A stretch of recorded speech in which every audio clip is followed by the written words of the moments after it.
All right, good morning, everyone. I'm Olga, the Marketing Project Manager for NJMEP. Today, I have the pleasure of introducing one of our longtime partners, Withum. They have an exciting conversation lined up for us, exploring what manufacturers need to know when it comes to emerging environment, social, and governance, or ESG trends. Every manufacturer needs to be prepared for any potential disruption, and it's vital we're all prepared for what ESG is going to bring to the industry. This information session will provide some helpful insights to overcoming this challenge. If you have any questions throughout the presentation, please post them in the chat and we'll visit them at the end of the webinar. I want to thank the entire Withum team for sharing these incredible insights, and without wasting any more time, I'll back out and let the presenters introduce themselves. Take it away, guys. Olga, thank you for that introduction. Today's presentation is going to be on how will ESG trends impact made in New Jersey manufacturers. And today's presentation will focus more on saving you money, obtaining clients or customers, and less on saving the world. So it's going to be a different take on what ESG is typical in most presentations. Now, I'm Joe Holman, ESG practice leader at Withum, and I'm joined here by Zachary Newcomer. Say hello. Say hello. Hi, I'm Zachary Newcomer, senior manager in the SEC practice, doing public audits for over 8 years now. Good to be here, Joe. Thank you. And Zachary will be speaking on the SEC later on in this presentation. So now, today's presentation is going to focus on transparency. That is the movement in ESG, is more of an emphasis on transparency and less on pushing values down on particular companies. We're going to go through the importance of governance, controlling that transparency. We'll have Zachary's going to speak on SEC climate reporting. And then the meat of the presentation is really going to be on public companies and their ESG procurement requirements and how they're going to affect you as the manufacturer. And lastly, you can't have a presentation without talking about ESG tax breaks and incentive programs. So with that, we'll move to the next slide. And so transparency is really the central theme today in ESG, and you're going to see a lot more requirements in terms of transparency, where it gives the customers, the stakeholders, a decision in terms of who they want to do business with based upon your ESG profile. And that ESG profile comes out through transparency. And this is really no different than nutritional labels or calorie on the side of a cereal box, or in a restaurant where you see something as 2,000 calories or 1,000 calories. It allows the customer to make the decision whether they want to purchase that product, just like this is going to make the decision whether a manufacturer or a customer wants to do business with you. And it all starts with transparency. And you could see the movement in terms of ISSB in 2024 is requiring industry-specific ESG disclosures. I realize that probably means nothing to anybody, but ISSB stands for International Sustainability Standards Board, and they are under the international GAAP. So companies that are following international GAAP may be required, starting in 2024, to start filing alongside their financial statements, sustainability disclosure statements, which may or may have to be audited initially, which is chosen by each jurisdiction. But this is a very big thing in Europe. And why this is so important to you is, one, if you're doing business in Europe, you're going to get, this is going to fall under your guise, or you're going to get questionnaires on this. But also, what happens in Europe happens in the United States 5 years later. And if lenders and stakeholders see a lot of value in these sustainability disclosure statements, they're going to want you to have them. The SEC is proposing climate disclosures. We'll hear about that in a moment. Private equity owners are asking their portfolio companies ESG specific questions on an annual basis. There's 5 or 6 questions. As a firm that works with private equity, we push down and discuss how those portfolio companies, which are you companies who are owned by private equity, can respond to their ESG questionnaires. Now, the private equity companies are then feeding it up to their investors, and their investors make a decision whether they like the portfolio company's ESG profiles. So you would affect the private equity's owners' ability to raise capital, which is how they make money. So Your good profile helps them raise capital, which will then transpire into you becoming a preferred portfolio company. Customers that you work with, this is probably going to be the most common way you will see ESG touching upon you, is your customers are going to be requesting ESG due diligence questionnaire surveys being completed by someone in your organization. If you're dealing with any Fortune 1000 company, they're probably already sending you those questionnaires and surveys, and somebody in your organization, whether you know it or not, is completing them and responding and sending them back without the control of senior management, which we'll talk about that problem in a moment. And then you have the government regulators are starting to require emissions reporting and other ESG reporting, depending on the jurisdictions. New Jersey has certain requirements in terms of real estate reporting to the authorities in terms of what the emissions are, and that can slowly push down to manufacturers who are also huge energy users or consumers, and energy creates emissions. So anyway, you're going to see it in a lot of different places where the people that you work with, the stakeholders in your ecosystem, are going to start to want to see more transparency of your ESG. And that's where I want to begin with governance. So having transparency is great. Controlling that transparency is even better. And that's where it takes governance. And this is actually where we actually fit into a lot of the ESG discussion, is evaluating that ESG governance, doing almost like an audit readiness assessment, where we would review to see the internal controls are in place that you've established. But if you think about the importance of why governance is so much there, is because you want senior management to control the strategy. You have a business strategy is controlled by senior management. You want them to control your ESG strategy. So by them having a strategy, then they're able to assign roles, who's going to carry out that strategy, look for automation to be able to collect that information quickly. You will develop those internal controls and external reporting narratives, which is very important. Again, senior management needs to control every step along the way. They don't have to do the work, but they should have at least what happens is under their control and guidance. They also want to help on future regulatory and customer reporting requirements, know what those requirements are so they can build systems in place to collect it, and all important tax breaks and sustainability finance programs that are out there that a lot of people would miss. But from a strategy standpoint, you may know they're there, and you need to make certain adjustments so that you would fall within those programs. So that is why it's very important to have governance. Governance controls, and to have a controlled strategy over ESG is important. Now, the first step in creating effective governance is an ESG committee, and that committee needs to be a cross-reference of the senior heads of the various departments within your company. And each one of those senior heads would be responsible for what they oversee. So you have a head of HR, you have a head of production, you have maybe head of sale, your head of sales, you have your CEO or your CFO and your COO, all on this committee to establish that strategy. And they're the ones then that create the internal controls over that strategy. And those controls need to be on par of financial controls. And oftentimes we find by paralleling financial controls, you're able to quickly and easily create a control environment for ESG, which is robust and effective and easy to implement. Now, when creating a strategy, you need to do a risk assessment, which is determine what are the material ESG factors that are relevant to stakeholders. And what's relevant to, say, your private equity stakeholders, your financial stakeholders, are things that affect revenue.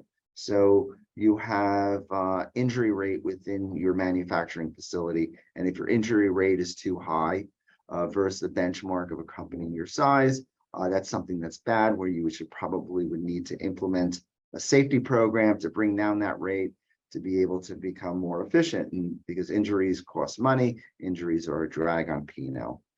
Emissions, energy costs money. That's something that's actually important to not only your financial stakeholders, but to your customers. where they would like you to have less emissions, but those emissions also do cost money, and you can bring your emissions down. You can make your financial stakeholders happy. You can make your customers happier. But again, it comes with the strategy and how to do that.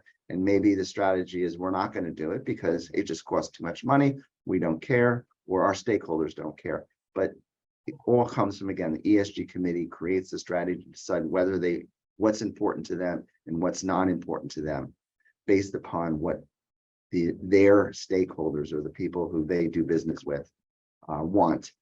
And then you have a reporting strategy is how to just get your information out to market. You have an internal strategy in terms of selling, how sustainable you are to your employees. Employees today like to hear those stories. They like to work with, environmentally friendly companies. You'll see a lot of companies have internal strategies to, make employees feel better. And by having employees feel better, they tend to stay and not leave. Externally, you want your customers to have a good story. You want to be upfront and ahead of the curve in terms of what their requirements are. And lastly, you have an engagement program, which is a feedback loop. You're just looking to see what the market's looking for and see if you're meeting those demands. And the only way you can do it is go and question your stakeholders, whether they like what they see and what they're looking for in the future. And it comes all the way back to the top. What they're looking for in the future, is it something you want to do, or does it not make financial sense? So with all of that governance and why it's important and the transparency behind it, let's go now into some of the examples of it. And this will be, first we'll start with the SEC. So Zachary, this is you, take it away. Yeah, so, at some point in the future, the SEC is going to require some disclosures around this. There's white papers out there now. The SEC has been talking about this for over a decade at this point. And it's rumored to be coming, very soon, as far as the climate related and emissions disclosures getting into the financial statements are concerned. So scopes 1 and 2 GHG emissions are going to have to be disclosed in the financial statements. These are emissions that the company has more control over. The electricity you use, the utilities, the building space that you use. And that's going to have to be some kind of quantification or some kind of disclosure that is going to go in there. The specifics on that aren't exactly out yet. And those numbers and those disclosures are going to have to be reviewed or audited, by your independent auditors. Each reporting period. So whether that's in your 10K or if it's in a registration statement, trying to raise money, it seems to be growing importance among investors. And this is definitely seems to be investor led from surveys I've seen. Scope 3, if you are going to make a statement that says that you're net zero or you have a material amount, this could have to be disclosed the same way that scopes 1 and 2 are, but it doesn't seem that it's going to be mandatory the same way. These are emissions that are really outside of the company. You're downstream and upstream. If you sell gas, it's gas that cars are, the gas that cars are burning, and those emissions, which is hard to quantify, and it's going to be more difficult if you have to do that. But if you are going to claim, a net zero, it appears that the SEC is going to make you disclose, how you got comfortable with the fact that you're a net zero company from a climate change standpoint, from an emissions standpoint. And then we have the second piece here, which is the climate change reporting. So this isn't going to necessarily be a financial statement disclosure, but up in the management discussion and analysis, like again, whether it's in a registration statement or a 10K for your annual reporting, this is going to have to most likely be added as a specific risk, right? Up in your, the same way that you would add a risk related to marketability or, concentration of regions or concentration of sales. It's almost adding like an uncertainty that, if a hurricane, comes and hits Florida and my business is in Florida, What is that going to look like from a risk standpoint if you're investing in our company? Again, it seems to be growing importance to investors, and I think we should hopefully rumor has it that we'll find out from the SEC, or this will be put into place as soon as September. I think they've been kicking the can down the road for a while now, but they've gotten a lot of comments back and forth from outside auditors and other people in the space. And so I think as soon as September, we could be seeing that some of these have to go into place. I'm sure the rollout is going to look different for each size of public company, but this seems to be sooner than later type of situation. Zachary, you think it's going to go out as enacted or as proposed, or is it going to get some changes? I think it's going to be watered down a bit to what everything that they wanted, but I think something is going to definitely come into play here. Okay, yeah, no, I agree. It is a real investor-led cause. So even if it doesn't come up, I think investors can demand the companies to disclose it anyway. Yeah, and I think that's why you see some of the the major players, the bigger companies, they're already doing this because they see they have big investors that they already care. They already want to see that you're net zero, or that you're doing something to take on emissions and climate change. And I guess as an auditor, you would want to see some strong internal controls over these. Correct. I mean, just like any financial reporting and governance, right? Especially if you're a 404B reporting entity, accelerated filer, you're definitely going to have those controls. Those controls are going to have to be looked at, each period, and you're going to have to probably set up a committee, the same way you have a compensation committee. Those things could definitely be seen in the future. It's probably better to start now than later. Absolutely. All right. Well, thank you, Zachary, for that insight into the SEC. And we will now move into public companies procurement requirements. And this is kind of the meat of our presentation, and really, I believe, where you're going to see a lot more ESG in your own company, or that's where it's going to be touching you. And public companies have lots of ESG requirements and initiatives that they're doing. And they're asking their suppliers really three things. They want environmental commitments, they want diversity requirements they have, and they want a supplier code of conduct side. So environmental commitments, emissions, water, waste, pretty straightforward. Diversity, they're looking for policies, they're looking for in management, etc. And then there's a UN code of global compact that we will talk about shortly. So those are like the three things that you're going to probably get touched upon by your public companies that you do business with.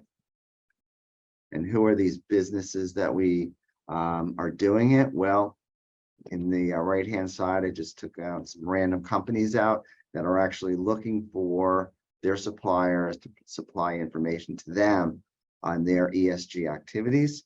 So you can see Unilever, you have United. I've had a call with United recently in terms of what their initiatives are. Johnson & Johnson, these are all big New Jersey companies. Colgate, Palmolive, these are companies that are looking to their supply chain, and they're looking for what their ESG factors are, and they'll make a decision whether they want to do business with you based upon those factors. And why? Because from an emissions standpoint, you represent 90% of their scope 3 emissions, which we'll re-emphasize what that means. Diversity is something that's critical to these companies. It's critical in their marketing. It's critical in their communication with their communities. And by them pushing diversity down into the supply chain, it gets a multiplier effect. Human rights is just something that's a basic right. Nobody wants to have the reputation of violating human rights around the world. So they push that into their supply chain. You should be pushing these down to your supply chain. So you're all part of that same giant supply chain in the end. Supplier code of conduct is the first thing you're going to see. Many suppliers just have you automatically sign the supplier code of conduct. You give very little thought to what it is, but the bigger the supplier you are, the higher the likelihood that the companies that you sign these to will pay attention to it. And their typical elements are that you're going to abide by the 10 principles of the UN Global Compact, which we will go through what those principles are on the next slide. It'll be subject to verification by outside auditors. This is more typical if you have operations in Southeast Asia or Africa, where firms will come in and audit you to see that you're not violating certain human rights or child labor. Again, it's a right that you're signing them to. Probably will never see that unless you're of significance to the company. They'll have non-compliance penalties, of course. If you're a bad actor, they'll just fire you. And then what I have here is a picture of a Walmart scorecard, a sustainability card of their supplier. So you would be a supplier and they would score you in what you're looking at to the left. And it's, it's just what they do. So don't be surprised that the surveys you complete are going to be scored by the supplier, by the customer, and then two customers with the same score, or two suppliers with the same score, and or two suppliers with the same product, the same business offering, one having a better score may win the business there. Onto the human rights and global compact. So it's really made up of 4 elements. You have human rights, which is just this basic idea that we should protect human rights and not be complicit in terms of abuses, so we don't perpetuate it. From a labor standpoint, we don't have child labor, we don't have forced labor, we allow for collective bargaining, all elements of basic human rights effectively. Just stick it going to the bottom, anti-corruption, you can't have extortion, bribery. And if you think about it, all of those elements are actually laws in the United States. So if you were to violate any of those, you would probably be violating laws in the US. The environmental side is a little more touchy, but really what they're just asking for is just be a good citizen. Do what you can do to be environmentally responsible. Don't dump your waste in the backyard. Don't pollute if you don't have to. Try to use less energy. Try to conserve water. Just be a good citizen from an environmental standpoint. They're not asking for any more of a commitment than just try your best. Now, from an environmental consideration standpoint, these are the things that they're really thinking about when looking to you as a manufacturer. They're thinking about at your plant, your waste management programs. They're thinking about your carbon emissions, your water usage, and then going into your supply chain, which is your upstream area, your raw material sourcing, and environmental issues associated with you bringing those raw materials to your facilities. So the only way you can control those, again, is you have a supplier code of conduct, and that supplier code of conduct goes to the people that you source your raw materials to say that they abide by those 10 agreements in the UN Global Compact. Pretty straightforward. It's good business. And by having that good business, when you get questions from your customers that require your suppliers to have that code of conduct, you can say yes. Zachary touched upon greenhouse gas emissions. Again, just re-emphasizing, we have scope 1 and 2, which is scope 1 and is the energy that's used and burned at your plant. So that's your forklift, that's your delivery trucks that you own, that's the gas that heats your building. Scope 2 is electricity, turns the lights on, runs your machinery at your facility. That energy is easily measured because typically it's all that usage is inside your accounts payable. So your accounts payable captures all of that because you bought that energy. Therefore, you can relatively quickly measure what that emissions are simply by going and pulling vendor invoices. Your upstream and downstream. Upstream is, your suppliers. And if you pick cleaner suppliers, you'll have less emissions, but you do have to go to them if you want to get that information. It's difficult. You could probably not have to ever do that in the near future, and your downstream activities is even more dubious. And let's take a look at why. Because on your downstream emissions, you've got situations where you have to guess, how is the end of life of that product going to be ultimately disposed of? Is it going to go into a landfill, or will it be recycled? Plastics, for instance, are supposed to be recycled, but we know less than 10% of the plastics are. People calculate that differently. How other things is how that product's going to be used. Zachary mentions a car. So a car, how much emissions does a car create if you're manufacturing pieces for a car, or manufacturing a car in itself, and what's the miles, and all sorts of calculations that are very fuzzy. And I would think of it's almost like fuzzy math. And upstream is similar, but again, you have much more control of who you do business with. But typically you see a lot of companies, if they do scope 3, they report on their business travel and employee commuting. That's very popular in the serviced area. And where's this reporting going, or who's doing the reporting? It's CDP. So CDP is a central depository for a lot of companies, where, as you can see, 13,000 plus companies report to CDP. And that information is gathered in a database. They score it, and they make it available to their clients as terms comparing companies and what their ESG data emissions are. But the thing that affects suppliers is, as you see in the green box, 280 plus corporations. And these are big companies requiring 40,000 of their suppliers to report greenhouse gas emissions to CDP. So that's a big number, 40,000, but it represents 6.4 trillion in purchases. So you can see this is only the biggest of the companies. And even though 40,000 is a big number, it's only really the big suppliers to customers. But you may start seeing these CDP requests, and that's where it's going, and it gets compared, and you'll be benchmarked along others, and people with better benchmarks will move to get more of the business, and people with bad benchmarks will lose business. Here's an example of an ESG data request form that you may be getting today, that you have somebody in your procurement department filling out, someone in purchasing, somebody in distribution, perhaps in marketing. They'll fill it out. They'll check all the boxes. Yes, we do it all. And maybe that's not the case. And maybe, you can get a lot of backlash if people come in and find out that your marketing group, surprise, overstated things to win additional business. So when you see these, you shouldn't panic, and you should call, like, your ESG professional who can help you with these.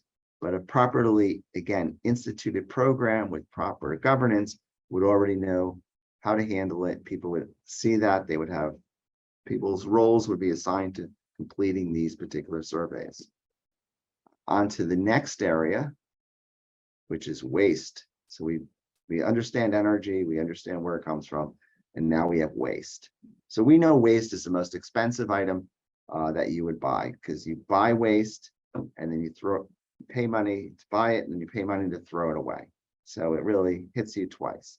And to the extent that you can buy what you create waste from and reuse that waste and send that back to a raw material input into your operations, you're able to actually save yourself purchasing additional raw materials. You also save money on not shipping something to the landfills.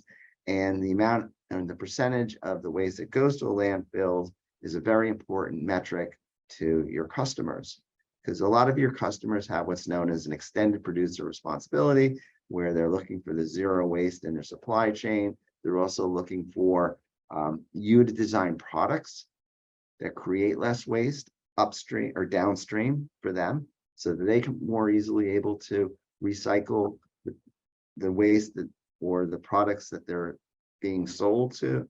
So it's this whole EPR where they want this circular economy, and it really starts with the manufacturer and the design of products to be able to have that product designed where it can be recycled, or if there is waste involved, it can go back into the manufacturing process. So again, EPR, you don't have to know much about, just know that waste is something that means a lot to companies. But I would say the number one issue that people forget is diversity, equity, and inclusion, DEI. And I was doing a presentation with the head of procurement at United Airlines, and I included a quote from the CEO of United Airlines. And she was saying that they make their suppliers, all their suppliers, complete these ESG surveys, and DEI is a significant part of it. They have a whole DEI initiative where they supporting women-owned businesses, minority-owned companies get to the front of the line in terms of the ability to do procurements. United has a giant hub in Newark, New Jersey. They buy a lot of tires, they buy a lot of gas, they buy a lot of components. They have, a lot more than just airplanes. It's surprising how big of a footprint they have in their purchasing in the state of New Jersey. And every single one of their suppliers are asking the questions on diversity. Now, I provided a little chart on the right-hand side that shows Fortune 200's publicly traded companies in the US and their commitment to diversity. But you can see that 82 of them have formal supplier diversity programs, which is significant. And a lot of these programs, what they're really looking for, and the questions are, do you have a DEI policy? Really, they're not evaluating the quality of your policy. They're looking just to see, do you have a policy? Are you aware of the importance of DEI? And then a lot of times we see them follow up with, what is the KPI of your senior management in terms of diversity, in terms of women, in terms of minorities, in terms of unrepresented, underrepresented individuals. So having that DEI policy is a critical first step to meeting a number of customers' DEI requirements. So my advice is always try to get that DEI policy in place. It's actually the cheapest way to help with your recruiting and reduce your turnover by having, bringing diversity into the workforce, not bringing quotas in, just hiring, casting a wide net to hire the best, the brightest, but create a diverse pool of candidates when doing that hiring. I do want to talk about two other areas that we have to be looked at when manufacturing purchase raw materials. And this is where the code of conduct comes into play. You do want to push this down into your supply chain. You want to tell your suppliers to fill out these code of conducts to say that, do they respect human rights? Do they follow the 10 tenements of the UN Global Compact? And, a huge chunk of it is slavery. And it's surprising that 25 million people are in, modern day slavery. You can see the percentage. And of that forced labor, a lot of them are children. So, and where, why companies care? Well, they care because it's, first of all, just not right. But second of all, it causes a significant amount of reputational damage when a company is accused in the United States of child labor. And these large companies, say Unilever, for instance, which you're going to see a picture of them in a moment, Unilever doesn't have the people in place. They're not hiring child labor. It's their suppliers, and it's not even their tier 1 suppliers. There's like tier 7 suppliers. But if you're a tier 1 supplier, you push it down to your tier 2 suppliers and make them sign off on a supplier code of conduct with the right of audit. And if you feel that if they can't do it or won't do it, I think that's a real problem. And this is what happens when, they don't abide by it. They have, look at Nike, they have a little girl. I think people have seen that before. But you have Unilever and Nestle, they've taken a big hit where they were using child labor, not them directly, but it was their probably tier 7 supplier, hired child labor to pick palm oil. And palm oil is notorious for child labor. But you also have prison labor, you have forced labor, say in the Congo, pulling out cobalt. Those are all, Congo and Southeast Asia are notorious for violating human rights and for forced labor. So if you have operations in there, you should, take a look at it. Make sure that you don't get dinged in the supply chain, because I can tell you that the suppliers that sold the palm oil to Unilever, I'm sure they're no longer working with Unilever anymore. So you violate some of these rules and you won't do business with those companies again. Just to kind of, since we're late in this and it's always fun to see graphs, I love the one with Trump because remember the baseball cards that he was doing Superman. Well, here's the one for the tariffs, but trade wars are something to pay attention to. If that's in your supply chain, this is ESG, is thinking about geopolitical events in your supply chain. And if your supply chain is vulnerable to trade wars, think about diversifying where you get your goods from, and even better if you can buy locally, because locally not only do you are close to your suppliers, you also reduce transparency costs and of course helping the local community. Civil unrest happens a lot, not just in the United States, but in foreign countries, and you have revolutions and wars in areas where you're looking to get supplies from. Africa has a lot of war going on. If you're getting goods out of Africa, mining, that could be a problem. So with that, that's our ESG side of it. Now on to tax. I mean, a CPA firm cannot talk about have a subject like this without talking about tax. So there's three areas I just want to quickly go over. You have the Inflation Reduction Act, which is a huge amount of cash. The government is $400 billion, I believe the number is. They're throwing to the people that develop clean energy, that supply the technologies to clean energy, that manufacture in the United States for anything to do with clean energy. So the simplest component, if it goes to help build a windmill, help build solar panels, help build carbon capture, any of the components are all subject to or can participate in these tax programs to get credits.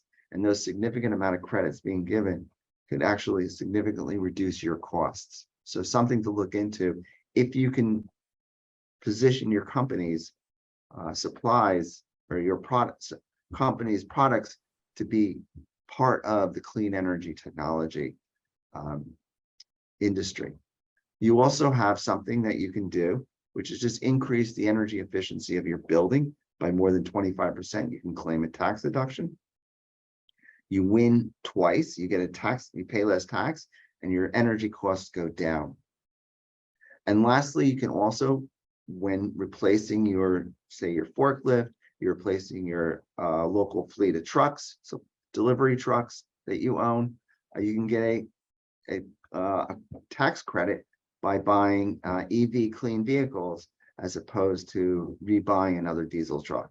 And the tax credits are quite substantial, and it can really make the big difference in terms of giving you, you get a lot of ROI on some of those vehicles, because the government is really pushing from a political standpoint that green environment, whether you agree with it or not. There's a lot of money to be had. And as a manufacturer in the state of New Jersey, you should try to grab some of that money. PSE&G is another, your local electric company. They are offering financial incentives, zero type loans for you to create a more efficient business. So you're looking to purchase a new product, you're looking to add energy efficiency to your building, you're buying new, boilers, items like that. Look to PSE&G and see if you can fit within that financial incentive program.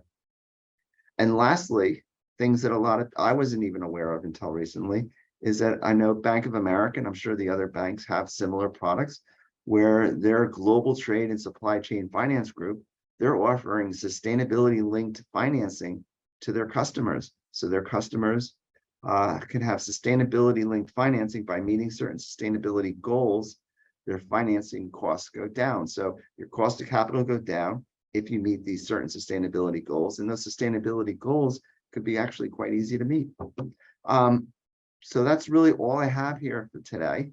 So I'm going to move to my last slide, which is, should manufacturers care about ESG? And hopefully, does it affect revenue? Yes, your customers care. If you have a bad ESG profile, which is the transparency to your customers, they don't like it. They might not like you anymore. Cash flow, energy costs money, waste costs money. You reduce that. Yes, you can improve your cash flows. And then what happens if you ignore it? Well, you'll be like the ostrich with his head in the sand. You got the lion, you got the snake, all good stuff. So with that, I could take a couple questions. I got one. Yes, first is I will be sharing this presentation to all those that attend. I'll send it to Olga. Hopefully, a lot of it made sense. And if people have additional questions outside of this, you have my email address, you have Zach's email address, and we're both, quite happy to answer those questions. People, though, want to know, is it expensive to say measure emissions? No, it's pretty straightforward. As I mentioned, you as a company have all that information inside your accounts payable. It's simply pulling those bills out of accounts payable, running it through a spreadsheet. And again, it comes back to really internal controls. And it's just really the first step a lot of companies should take is just think about the control environment over ESG, no different than over finances, because it means a lot if you can control the strategy and you can make, not knee-jerk reaction, but actually think about what's best for the company and what's best for the financial stakeholders that I care the most about. And if it's, your customers, because your customers care, then you can have one strategy. Your financial owners, they have another strategy, but putting it together and understanding it I think is really important. Let's see, what else do we have? And now the question is what happens if I push back to my customers? They give me a survey and I won't fill it out. Well, it depends on how big of a supplier you are to them. If you're just a small supplier and they sent out, 10,000 questionnaires and they're not really expecting everything to come back, probably nothing. But as you become more of a significant supplier, it becomes more and more significant to them that you complete those questionnaires. I know we said we work with a lot of private equity companies. We send out surveys to the portfolio companies. We pay attention to the larger portfolio companies that we have a larger investment with. And we follow up to get those surveys done for companies that we have small investments with, that are small footprint within the organization, within the investment portfolio. We may not really matter to us at all. So it's really facts and circumstances, but doesn't hurt to complete it. If you get it, it could raise your elevator up. One more. Let's see, for a company brand new to this, what is realistic timing for being positioned to report on ESG metrics? The realistic timing to do ESG metrics, again, it starts with what metrics do you really want to do? I mean, if you're doing scope 1 and 2, you can do that in, again, a matter of a few weeks. It really, I think, starts with, before you're measuring metrics, think about what metrics do you really want to start. Even as a new company, you think, what is my ESG strategy? If I get a questionnaire, who are my customers? What are they asking from me? Do I have government contracts? What are they looking for from me? And where do I want to go with this? I think that's really where you begin with, before you think about what metrics you want to begin with. And the metrics typically, though, are, what's your injury rate? What's your, emissions? It doesn't take a lot of time to get that. So it's more of how you want to frame the narrative, I think, takes the most time in terms of how you want to position your metrics when providing it to outside parties. So I think with that, I see I'm really out of time. So I want to thank everybody for joining us. And yeah, that's kind of it. Olga, I guess pass it to you. Of course. Thank you so much. I'd like to thank everyone for joining us today, and especially the entire Withum team for making today's information session possible. Taking the time to engage with sessions like this one will be critical to ensuring Made in New Jersey manufacturing remains resilient and competitive far into the future. We will be sending out a follow-up email later this week with the link to the recording. Keep an eye out for more affiliate webinars and, of course, our core training opportunities that take place every week. There's plenty more to come. Hope you all have a wonderful day. Thank you so much for joining us.